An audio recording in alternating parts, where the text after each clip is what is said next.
In June 2021, I was elected as a preacher. At first, I was not familiar with my work, so I humbly studied from my coworkers. After a time, some of the work in the churches I was responsible for yielded some results. However, some work had not made much progress. At a gathering, an upper-level leader asked me, "What work have you done during this time? How are the various items of work in the church progressing?" I thought to myself, since I took over the work, there has been no progress in cultivating waters. I'll not mention this for now, in case the leader says I'm not working well and looks down on me. But there have been some results in the gospel work and the work of cleansing the church. If I talk about these, then the leader will certainly have a good impression of me and think that I am capable of the duty. Therefore, I only talked about the work that had achieved results.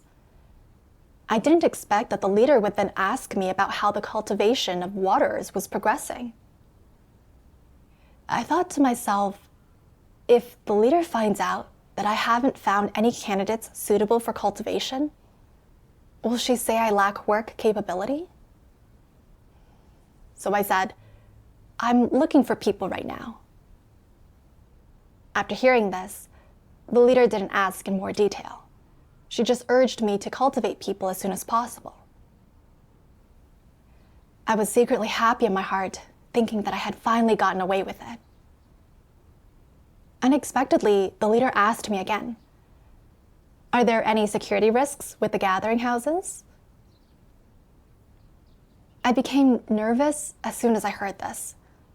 Some houses did indeed have security risks, but because we couldn't find suitable houses, we kept on just making do with them. If I were to tell the truth, what will the leader think of me? Would she say that I deliberately violated principles and did not consider safety? Would she prune me? At the time, I was a bit irritated inside. Why was she asking such detailed questions? So I lied and said, "There is such a situation, but we've only used it once.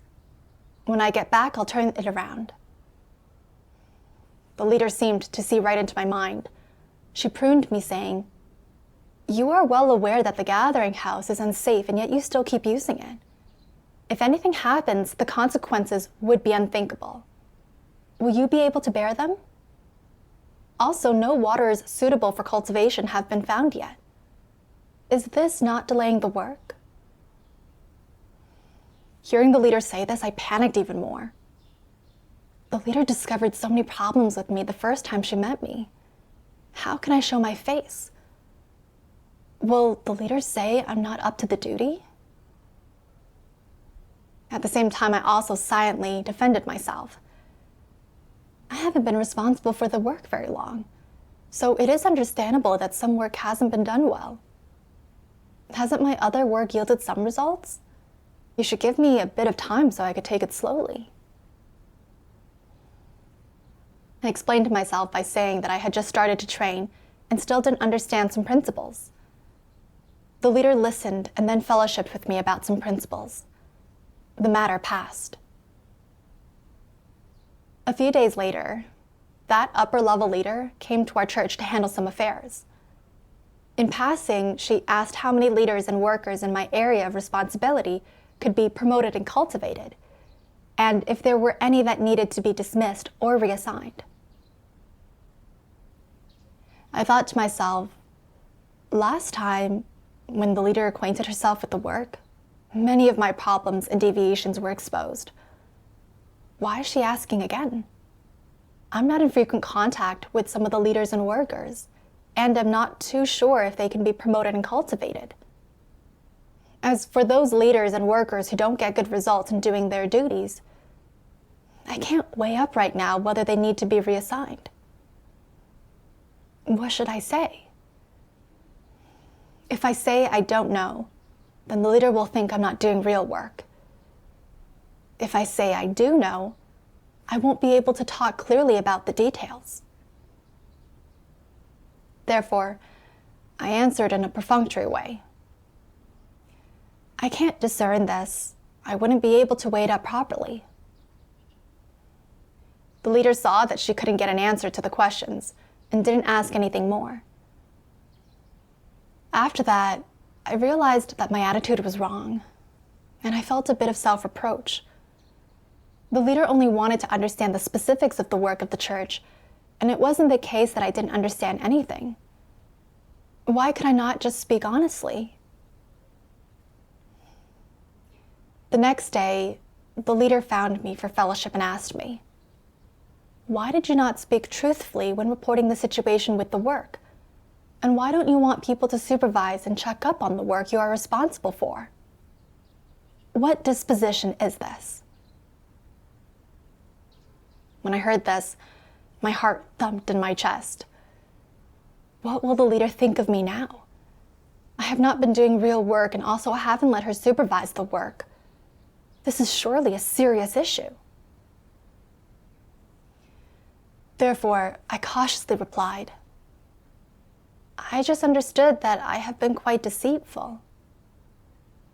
The leader said solemnly, "You do indeed have a deceitful disposition, but you are feeling resistant toward the supervisory work and not letting people understand the progress of the work.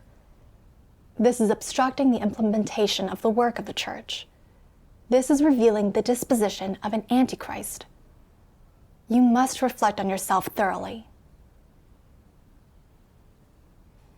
When I heard the leader's words, I felt a bit scared at heart. I hadn't expected the nature of the problem to be so serious. I prayed to God in my heart and asked God to lead me to understand my own problems. Later, the leader looked up a passage of God's words for me, which gave me some understanding of my own corrupt disposition. Almighty God says, "Whatever work an antichrist is engaged in, they're afraid of the above learning more about it and making inquiries." If the above does make inquiries about the state of the work or of staffing, they'll just give a perfunctory account of a few trivialities, a few things that they believe it's fine for the above to know, for which no consequences would come of their knowing. If the above presses inquiries about the rest of it, they'll believe that they're meddling in their duty and in their internal affairs. They won't say any more to them, but will play dumb, deceiving and covering things up. So what's their goal in doing work? It's about securing their status and livelihood. Whatever bad things they do, they don't tell people the intent and motive for what they do. They must keep those strictly confidential. Those things are classified information to them. What's the most sensitive topic for people like this? It's when you ask them, "What have you been doing recently? Has your performance of your duty yielded any results? Have there been any disruptions or disturbances in the area covered by your work? How did you handle them? Are you where you ought to be with your work? Have you been doing your duty loyally? Have the work decisions you've made incurred losses to the interests of God's house? Have leaders who aren't qualified been replaced? Have people of good caliber who are relatively truth-pursuing been promoted and nurtured? Have you suppressed people who've been insubordinate to you? What knowledge do you have of your corrupt disposition? What sort of person are you? These are the topics that are most sensitive to them. Being asked these questions is what they're most afraid of. So, instead of waiting for you to ask them, they'll rush to find another topic with which to cover them up. They'd like to misguide you by all means, keeping you from knowing what this situation actually is as it stands. They're always keeping you in the dark, always keeping you from knowing how far they've actually gotten with their work. There's not a bit of transparency there. Do such people have true faith in God? Do they have fear of God? No, they never proactively report on the work, nor do they proactively report on mishaps in their work. They never ask, seek, or open up about the challenges and confusion they've encountered in their work, but go so far as to cover those things up, hoodwinking and deceiving others. There's no transparency at all in their work, and it's only when the above presses them to give a factual report and account that they'll reluctantly say a bit. They'd rather die than speak about any issues that involve their reputation and status. They'd die before offering a single word on that. Instead, they pretend not to have understood. Is that not an Antichrist's disposition? From God's words, I saw that Antichrists are always afraid of the above asking about their work and learning about the state of their work. They are mortally afraid of the things they have not done or their deficiencies and shortcomings being exposed. In order to protect their own reputation and status, they put all their efforts into cover-ups and tricks so that people do not find out the truth. I thought back to myself. I was the same. When the leader tried to find out about my work, in order to prove that I had work capability, I took the initiative to report work that had yielded results to the leader. However, I kept my mouth shut about work that had not yielded results. When the leader asked me about the progress of cultivating waters, even though I was well aware I was living amidst difficulties and was not doing real work, I was afraid that if I told the truth, the leader would prune me. So I was deceitful and said it was in progress, making the leader mistakenly believe that I was doing real work. In this way, I thought I could protect my image in the mind of the leader. When the leader asked about whether the gathering houses were safe, I was worried that if the leader knew the true situation, she would prune me for acting without principles, and so I covered up the facts and equivocated, avoiding the important areas of the issue to make the leader think that I had only failed to act according to principles on this one occasion. I fooled the leader and tried to get away with it. When the leader pruned and exposed me, I saw that I couldn't cover it up any longer. I was afraid of losing face and so found excuses, saying that I had not been doing my duty very long and didn't understand principles. In addition, when the upper-level leader asked me about the leaders and workers in my area of responsibility, even though I was well aware that I didn't understand some people, I was perfunctory, saying that I wasn't able to discern and couldn't see through them. I saw that, in order to protect my own reputation and status, I indulged in deceit and tricks at every turn to cover up the deviations and flaws in the work. I truly was too slippery and deceitful. Actually, it is very proper for leaders to ask about the work situation. It is also normal for there to be deviations and problems in the work. As long as I can understand the areas that I haven't managed to do and turn them around, that is okay.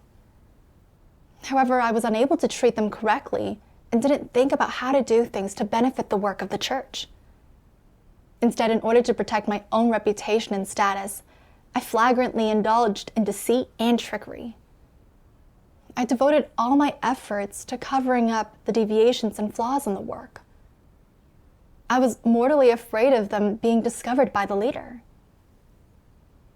This resulted in the leader being unable to understand the problems in the work and being unable to fellowship and resolve them promptly. What I was doing was hindering the work of the church. I was resisting God. I had absolutely no God-fearing heart. What I revealed was the disposition of an antichrist. Later, I read another passage of God's words and gained some understanding of the harm and consequences of pursuing reputation and status. Almighty God says, "If you are someone who loves the truth, you will be able to endure various kinds of pain in order to practice the truth. Even if it means sacrificing your reputation and status and enduring ridicule and humiliation from others, you won't mind. As long as you are able to practice the truth and satisfy God, it is enough. Those who love the truth choose to practice it and be honest. This is the correct path, and it is blessed by God. If a person does not love the truth, what do they choose? They choose to use lies to maintain their reputation, status, dignity, and integrity. They would rather be deceitful and be detested and rejected by God. Such people do not want the truth or God. They choose their own reputation and status. They want to be deceitful. They do not care about whether God is pleased or if He will save them. Can such people still be saved by God? Certainly not, because they have chosen the wrong path. They can only live by lying and cheating. They can only live painful lives of telling lies and covering them up and racking their brains to defend themselves every day. If you think that lies can maintain the reputation, status, vanity, and pride you desire, you are completely mistaken.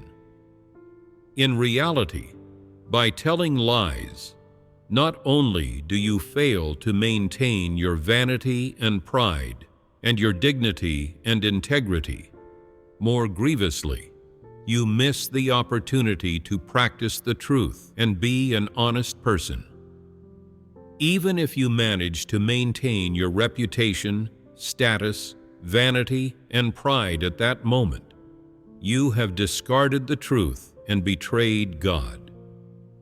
This means you have completely lost your chance for Him to save and perfect you, which is the greatest loss and an eternal regret. Those who are deceitful will never understand this. From God's words, I understood that God loves honest people, but loathes and detests deceitful people. If someone constantly uses lies and trickery to protect their own reputation and status, then they are a deceitful person and cannot be saved. When I thought about it, the leader asked about and followed up on work so she could have a grasp of the state of the church. Anyone with even a bit of reason should answer truthfully. However, I was mortally afraid of the leader finding out about the deviations and problems in my work, and this affecting my good impression in the mind of the leader. I only reported good news, not mentioning any problems, and equivocated to cover things up. For example, the matter of cultivating people. I was well aware that I was living in difficulties and hadn't implemented it, but I lied and said that I was progressing with it. There was also the matter of the gathering house. I had used it in contravention of principles on more than one occasion, and these were knowing and deliberate violations. However, I engaged in sophistry to the leader, saying that I didn't understand the principles. Because I did not tell the truth, the leader couldn't understand the real situation and had no way to promptly resolve the various problems and deviations in the work. As soon as problems occurred, they would hinder the work. By doing this, I was resisting God. I was making God loathe me. I relied on lies to protect my own reputation and status by concealing the facts. I thought that I could protect my own reputation and status by fooling people. However, the facts proved that every time I lied and engaged in tricks, the leaders saw straight through me. Not only did I fail to protect my reputation and status, I ended up making even more of a fool of myself. Because I engaged in lies and trickery, my conscience was subject to reproach. I thought about those false leaders and antichrists who had been revealed and eliminated. In order to protect their own reputation and status and establish an image of themselves in people's hearts, they do not accept God's scrutiny when doing their duty, and do not accept the supervision of their brothers and sisters. Even though they make a complete mess of their work, they still cover it up so that nobody else finds out. As a result, they seriously harm the work of the church, and in the end, they are dismissed and eliminated. Was my behavior not identical to theirs? In order to protect my own reputation and status, time after time, I was deceitful to cover up the deviations and flaws in my work. I cheated people and tried to trick God. If I did not repent, then I would certainly be spurned by God and lose my chance at salvation.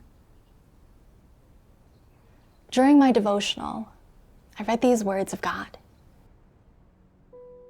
Almighty God says, "The house of God supervises, observes, and tries to understand those who do a duty."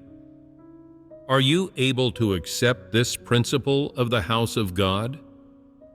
It is a wonderful thing if you can accept God's house supervising, observing, and trying to understand you.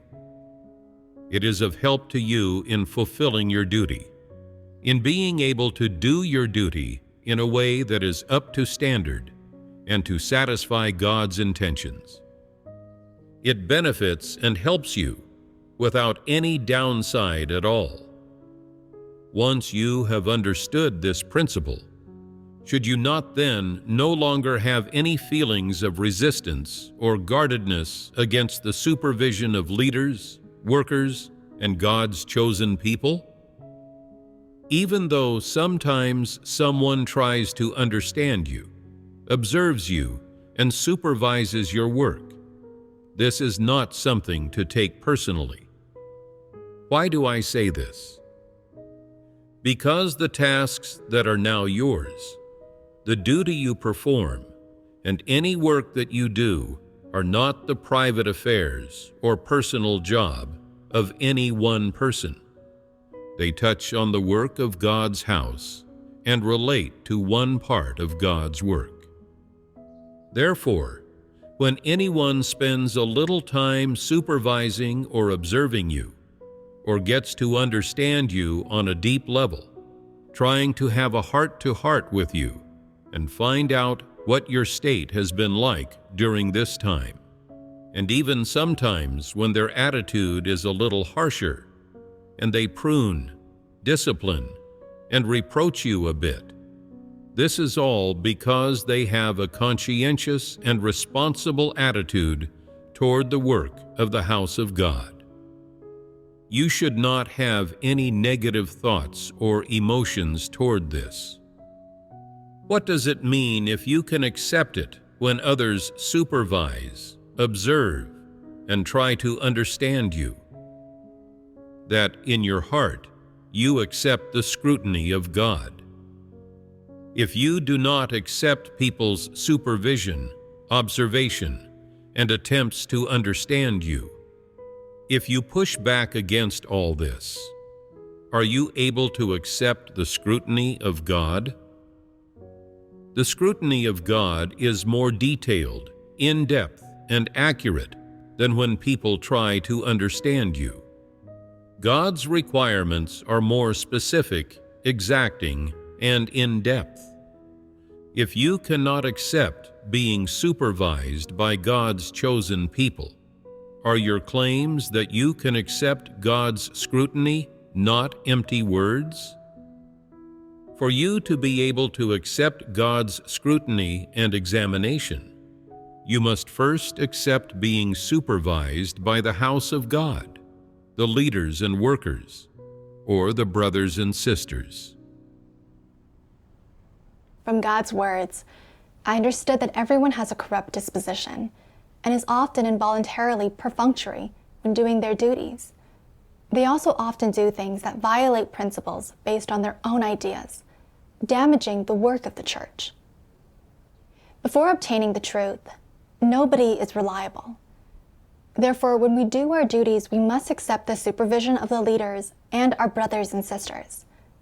This is beneficial both to the work of the church and to our personal life entry. It is just like this time when, thanks to the leader promptly finding out about and following up on the work, I finally discovered that my own work in cultivating people had not progressed, and this was already hindering the work. Only when the leader followed up on and found out about the work did I have some sense of urgency and wanted to hurriedly implement it to avoid causing major damage to the work. In addition, I selected gathering houses without principle. If it hadn't been for the leader asking repeatedly, I would have kept accommodating myself and acting in violation of principles. Once the arrests by the Great Red Dragon came upon us, and the work of the church was damaged, it would have been too late for regrets. In addition, I didn't understand the situation of the church leaders. Some who should have been cultivated weren't, while I wasn't clear about who should be dismissed. I was in a complete muddle. Even though this was the case, I still tried to cover things up. If the leader hadn't asked about the work, I would never have realized that there were so many deviations and flaws in the performance of my duty, and I would not have been anxious and worked up to turn things around. As for myself, it is very probable that I would have been reassigned or dismissed because I wasn't doing good work. I saw that without the upper-level leader promptly following up on and finding out about the work, I simply would have been unable to achieve doing my duty in accordance with principles. I would only have been able to do evil and resist God in reliance on my corrupt disposition. I only now understood that when the leader supervises and checks my work, she's not looking down on me, nor is she embarrassing me on purpose. Instead, she is fulfilling her responsibilities to her work. She's helping me to do my duty well and protecting the interests of the church. It is a positive thing. However, I felt resistant to it and tried to escape. In doing this, I was averse to the truth. I was fighting God. I could not continue to consider my own face and status and escape the supervisory work of the leader. I had to treat the deviations and flaws in my work correctly. Afterward, I changed the gathering house with the security risk and reported the actual circumstances and difficulties with cultivating waterers to the leader. The leader pointed out that I was not screening people in accordance with principles and that my requirements of people were too high. She also fellowshipped on principles with me and screened people together with me. In the end, we selected people who were capable of being cultivated. Later, I read more of God's words. Almighty God says, "You must seek the truth to resolve any problem that arises, no matter what it is, and by no means disguise yourself or put on a false face for others. Your shortcomings, your deficiencies, your faults, your corrupt dispositions, be completely open about them all and fellowship about them all. Do not keep them inside." Learning how to open yourself up is the first step toward life entry, and it is the first hurdle which is the most difficult to overcome. Once you have overcome it, entering the truth is easy. What does taking this step signify? It means that you are opening your heart and showing everything you have, good or bad, positive or negative. Bearing yourself for others and for God to see. Hiding nothing from God, concealing nothing, disguising nothing, free of deceit and trickery, and being likewise open and honest with other people. In this way, you live in the light, and not only will God scrutinize you, but other people will also be able to see that you act with principle and a degree of transparency. You do not need to use any methods to protect your reputation, image, and status, nor do you need to cover up or disguise your mistakes. You do not need to engage in these useless efforts. If you can let these things go, you will be very relaxed. You will live without constraints or pain, and you will live entirely in the light. Do not always do things for your own sake, and do not constantly consider your own interests. Do not consider the interests of man, and give no thought to your own pride, reputation, and status. You must first consider the interests of God's house, and make them your priority.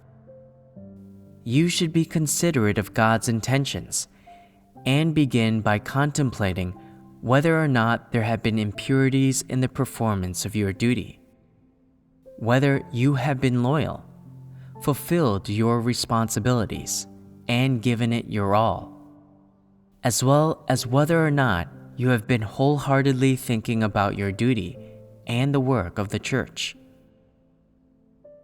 You must consider these things. If you think about them frequently and figure them out, it will be easier for you to perform your duty well. God's words pointed out the path of practice to do our duty well. We have to accept God's scrutiny and not use underhand means or tricks for the sake of our own reputation and status. We have to put the interests of the church first and promptly open up and seek about the things we don't understand or can't do. We have to not cover up or disguise ourselves in respect of work that hasn't been done well, and have to act in the way that most benefits the work. In this way, conducting ourselves is not tiring, and we can gain God's approval in the performance of our duties. Later, regardless of whether the leaders met me to learn about the work or sent a letter to follow up on the work, I would always consciously rebel against my own corrupt disposition and set the correct attitude. Once, the upper-level leaders sent a letter asking us to report on several items of work, and if any items of work had not yielded good results, we had to provide an explanation of the reason. I thought to myself, in the past 2 weeks, I have been busy with implementing the cleansing work. I haven't had a chance to follow up on the other work. One of the churches is lacking leaders, and there still haven't been any elections. I also haven't really followed up on the watering work and the gospel work. I don't know much about what is going on with these areas of work. How can I submit a report when so many jobs haven't been done? If the leaders find out, will they say that I am not doing real work and am not capable of this job? Why don't I just not report the jobs that haven't been done for now, and report on them when I've done them? I then changed my mind and thought, this is wrong. Am I not trying to conceal the fact, be deceitful, and play tricks? At this time, I realized that my state was incorrect. I hurriedly prayed to God. I remembered these words of God. Those who are capable of putting the truth into practice can accept God's scrutiny in the things they do. When you accept God's scrutiny, your heart will be set straight. That's true. God requires that we must do everything before God and accept God's scrutiny. I can no longer do things before people and be deceitful and play tricks in order to be praised by them. This incurs God's loathing. No matter what others think of me, I have to practice being an honest person according to God's words. Things should be clear-cut and in perfect accordance with the facts. Only this is in accordance with God's intention. Then I pray to God. Dear God, I haven't done some work well, and I want to cover it up by not reporting it. May you lead me to let go of face and status, practice the truth to be an honest person, and truthfully report the situation to the leaders. After praying, I wrote down the status of all the various items of work of the church truthfully and passed it on to the leaders. Afterward, I hurriedly summarized my own problems and deviations and continued to follow up on and handle these tasks. In the end, I completed implementing all the work that hadn't been finished. By practicing in this way, I felt very at ease in my heart. Later, some work in the churches I was responsible for was not implemented in a timely manner. Thanks to the continuous follow-ups and supervision of the leaders, they were able to urge me to promptly do the work and turn things around. When I found problems that I couldn't solve, I also promptly reported them to the leaders, and they would point out a path of practice. They gave me a lot of guidance and help in my work.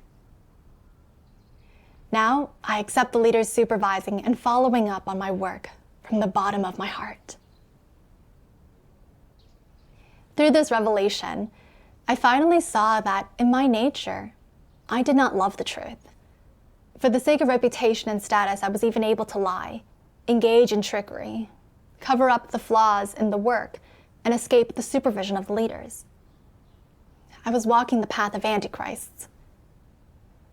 At the same time, I also realized that if I do my duty without the supervision of leaders and workers, then I will simply be unable to do the work well. The supervisory work of leaders and workers have been so beneficial to me.